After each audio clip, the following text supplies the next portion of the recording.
అమెరికాలోని డల్లాస్లో NRI Congress team Dallas Congress నిర్వహించిన మీట్ అండ్ గ్రీట్లో తెలంగాణ మంత్రి పొన్నం ప్రభాకర్ చీఫ్ గెస్ట్గా పాల్గొన్నారు. ఈ సందర్భంగా ఎన్ఆర్ఐలను ఉద్దేశించి ఆయన ప్రసంగించారు. ప్రవాసులు అడిగిన పలు ప్రశ్నలకు మంత్రి ఎంతో ఓపికగా సమాధానమిచ్చారు.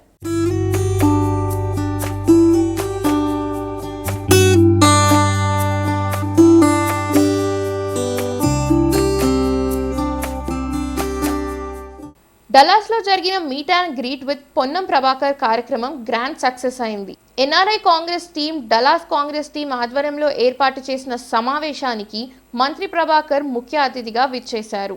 ఆయనకు తెలుగువారు పుష్పగుచ్చం అందించి ఘన స్వాగతం పలికారు. ఈ సందర్భంగా ఎన్ఆర్ఐలను ఉద్దేశించి ప్రభాకర్ ప్రసంగించారు. తెలంగాణ పునర్నిర్మాణానికి ఎన్ఆర్ఐల పాత్ర ఎంతో అవసరమని పేర్కొన్నారు. తెలంగాణ అభివృద్ధికి తెలుగు ఎన్ఆర్ఐలు అంతా కలిసి రావాలని కోరారు. అలాగే ఎన్ఆర్ఐ సమస్యలపై చర్చించారు. అంతర్జాతీయ డ్రైవింగ్ లైసెన్స్ మరియు ఇమిగ్రేషన్ సమస్యలను ప్రవాసులు ప్రభాకర్ దృష్టికి తీసుకెళ్లారు. దీనికి ఆయన సానుకూలంగా స్పందించారు. ప్రవాసులు అడిగిన పలు ప్రశ్నలకు ఎంతో ఓపికగా సమాధానమిచ్చారు. ప్రవాసులు తనపై చూపిస్తున్న ఆదరణకు మంత్రి ధన్యవాదాలు తెలిపారు. ఇంతమంది తెలుగు వారిని చూస్తుంటే డల్లాస్లో ఉన్నట్లుగా లేదు, హైదరాబాద్లో ఉన్న ఫీలింగ్ కలుగుతుందన్నారు.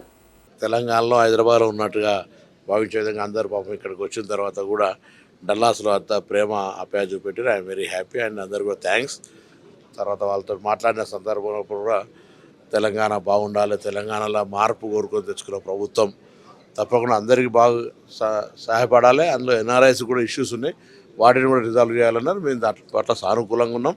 వీళ్ళందరి యొక్క కృషి వల్లనే ఈరోజు తెలంగాణలో కూడా కాంగ్రెస్ అధికారంలోకి వచ్చింది. వీళ్ళు ఇక్కడ లేవట్టిన జెండా, ఎత్తిన గొంతు తెలంగాణ పల్లెల దాకా వచ్చి ఇలా తెలంగాణలో మార్పుకు ప్రజలు కోరుకున్నటువంటి ప్రభుత్వంగా వచ్చింది, ప్రజల పాలన వచ్చింది. కాబట్టి తప్పకుండా ప్రజా సంక్షేమానికి వీళ్ళందరూ కూడా సలహాలు అడిగినాం.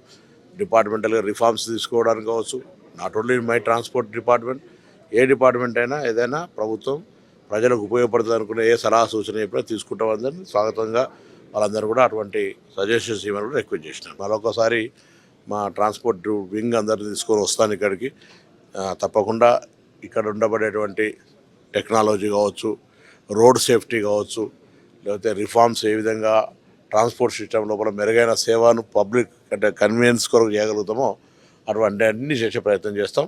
ఇక్కడ నుంచి ఫీడ్బ్యాక్ తీసుకొని వీళ్ళందరూ కూడా కొంచెం దానికి సంబంధించిన ఇన్ఫర్మేషన్ గ్యాదర్ చేయమని చెప్తా ఉన్నాను.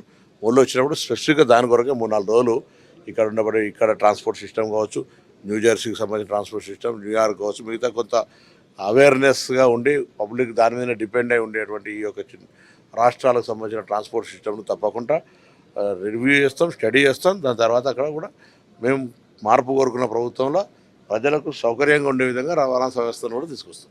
నేను న్యూజెర్సీలో ఉన్నప్పుడు కొంత స్థానికంగా మన వాళ్ళు ఇక్కడ వాళ్ళు చెప్పినారు ఇది ఇబ్బంది అవుతుంది అన్నారు.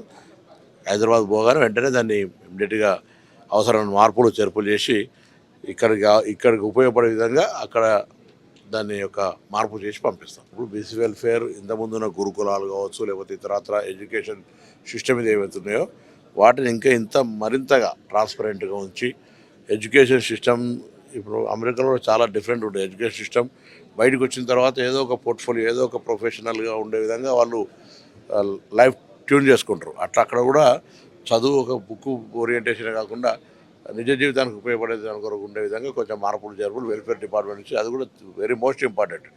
నేను స్టూడెంట్ లీడర్ను.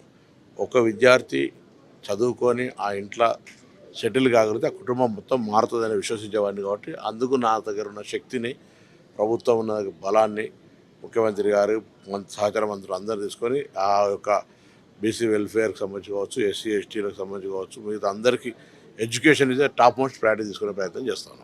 డల్లాస్ ఇక్కడ ఇప్పుడు ఎవరు తక్కువ వేయగలిగేదే, అందరూ కూడా ప్రేమ ఆప్యాయత. ఇక్కడికి వచ్చిన తర్వాత డెఫినెట్లీ గ్యాప్ అది ఎంత దూరం పెరుగుతుంది అంత ఆప్యాయత పెరుగుతుంది అన్నట్టుగా ఇక్కడ నుంచి చాలామంది దూరంగా ఉండి నేను వాళ్ళ మిత్రుడిని శ్రేయభిలాషి నన్ను చాలా కాలంగా విద్యార్థి దశ నుంచి రాజకీయాల్లో గమనిస్తూ ఉన్నారు. కాబట్టి నా మీద అమితమైన అంటే ఒకటి కాంగ్రెస్ పార్టీ మారకుండా ఉన్నాం అనే దాని మీద కావచ్చు, అనేక రకాలుగా వాళ్ళకు ఉండే అభిప్రాయం నా మీద అమితమైన ప్రేమ ఉంది. తప్పకుండా వాళ్ళందరికీ ధన్యవాదాలు తెలియజేస్తాను.